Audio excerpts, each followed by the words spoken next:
Hello, everybody. It's VG Time back again. And this time, I'm not bringing you a deck profile. Instead, I'm going to be discussing deck building as a concept, the styles of deck building that there is, and at the end, give you some rules of thumb that I follow to help me to be able to create decks quickly, as well as to eliminate fluff from my deck builds. And hopefully, this discussion will help you to be able to build decks going into the future.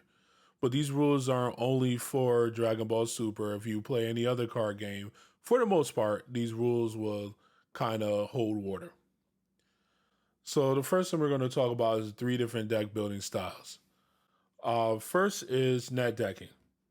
So this style of deck building usually has a stigma attached to it. It's unwarranted in a lot of ways, but a lot of people look unfavorably towards net decking. I am not one of those people, and I'll explain right here. So, in my opinion, net decking is a great starting point for deck building as long as you are willing to take the time out to figure out why card choices were made. So, you see, net decking is where you look at a content creator such as myself or tournament results and you get a deck list and you follow it card by card.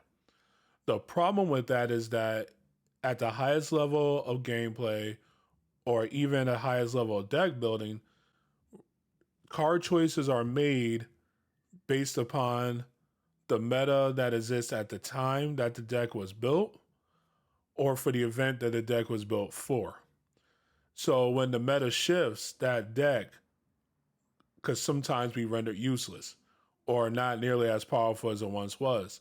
And if you don't understand why cards were in the deck, then you're not going to be able to make the adjustments necessary to make the deck still relevant.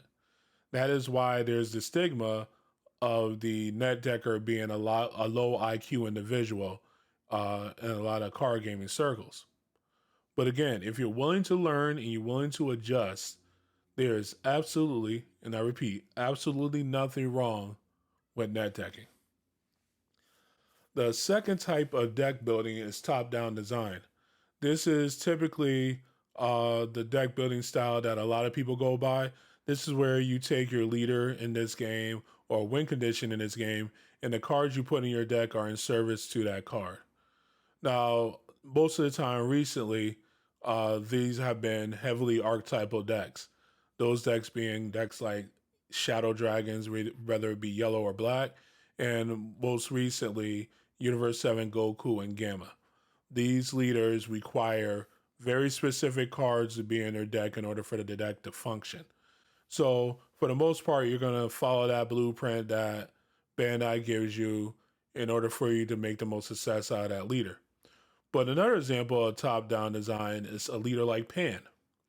Pan just requires a battle card that she can give 5k power to be played every turn, and that battle card powers to reach 20k or higher in order for you to draw a card. This is very open-ended. With that being said, there's a lot more pitfalls and perils along the way of that style of deck building. It requires a lot more time, but when you do that, you're very satisfied. The third option is the one that you usually see at the highest level of gameplay, besides net decking, which is bottom-up deck building. So what this is that usually within any given color, there's a set of cards that are considered to be staple for that color. So you take those staple cards and then you just shift them around from leader to leader. The leader is usually only there for a very small engine that is associated with that leader, with the rest of the deck being what is called good stuff. A prime example of that currently is Yellow Saiyan Leader.deck. If you look at these decks, whether or not it be Turles, Trunks Vegeta, or whoever else, usually around 36 to 42 cards in that deck are the exact same cards from leader to leader, with a small dedicated engine of the archetype in there. And sometimes you don't even have that. Sometimes the leader is just cosmetic with very small incremental advantages in certain situations. So the question may come up, why would you do something like this if the leader doesn't matter or anything like that? Well, this is also, in my opinion, the most economical way to build decks. As the meta changes and leaders become in and out of vogue, if you have your core set of staples for your particular color that you like to play, it doesn't take much for you to just shift your cards over to a new leader. So the question becomes, VG, what type of deck builder are you? And the answer is that I use all three. I usually start with a top down design. Then I implement elements of bottom up and net decking to help me finalize the deck. So, for example, I'll let's take Piccolo. So I said, hey, I like this leader. I think it's cool. I started top down. What do I need to make Piccolo work? I need this amount of Namekians and things like that. Then I said, okay, let me look at all these cards. What cards are just not better than the staples I need to be able to play in yellow? And how do I make room for these staples? That allowed me to cut out a lot of cards from the deck to make room for all my yellow staples that I needed at the time. And then I go, okay, let me see what other people are doing with the deck. Not so I could copy it, but just to see if there's anything I might have overlooked. The other thing that happens is that I have an understanding, a very solid one, that decisions made by another content creator or a tournament winning deck may not necessarily mesh with my personal play style. So, with that being said, we will now address the deck building rules of thumbs that I use to help me to make my deck choices, my card choices, things like that. So, the first thing that comes up is, how does the deck win? Is the investment worth it? So, prime example of this is a deck that my friend loves to death. Don't want to make him feel bad, but Dr. Weirdo. Dr. Willow has the lab, and the lab is a cool alternate win condition. Too bad it just takes too much time, too much energy to be able to make it a usable win condition. If it takes too many turns and too much effort in order to get to your win condition without a way to speed the process up, not playing it. But once we eliminated an outlandish way of winning the game, the other thing that comes up is, how do I choose the cards? And how do I choose my ratios? So that becomes the 4-3-2 rule. So the rule goes as follow. If you need to see the card turn 1 to 3, you run it 4 of. If you need to see it turn 3 or later, but you only need to see it maybe once, you cut it down to 3 cards.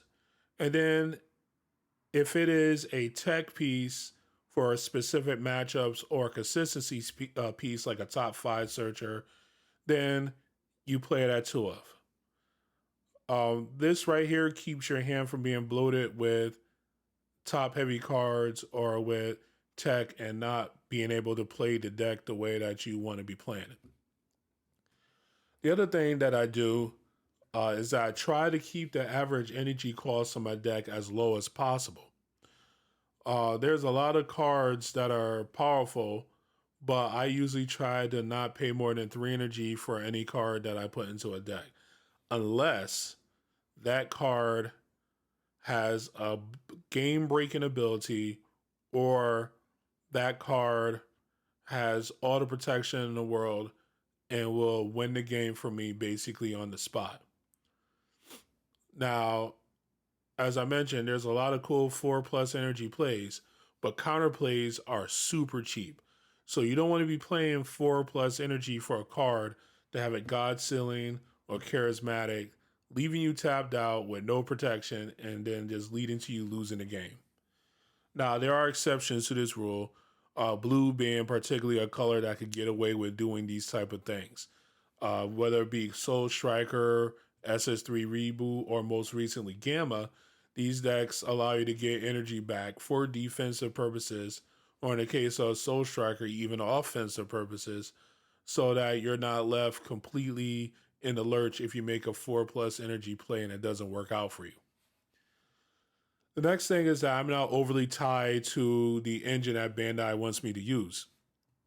Bringing it back to Piccolo, I get comments both here on YouTube as well as on Instagram asking me, hey, how come you don't run this card in the archetype and that card and so forth?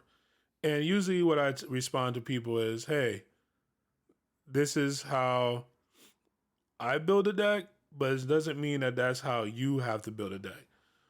But the reason why I make the decisions I make is that a lot of the times the cards that are being brought up are just worse version of cards that are already staple cards in the color. So if you already have a staple card in a color that does the job, if not even better than the card that's in the archetype, you play the card that's in the color. And then lastly, I try not to go over 53 cards when I'm making a deck for consistency's sake. So with that being said, that's all I have for you today. With Zenkai coming up, hopefully these tips help you when you're taking your structure decks and you're building them out with the new set. And I'll see you at that time. So catch you around. VG Time signing out.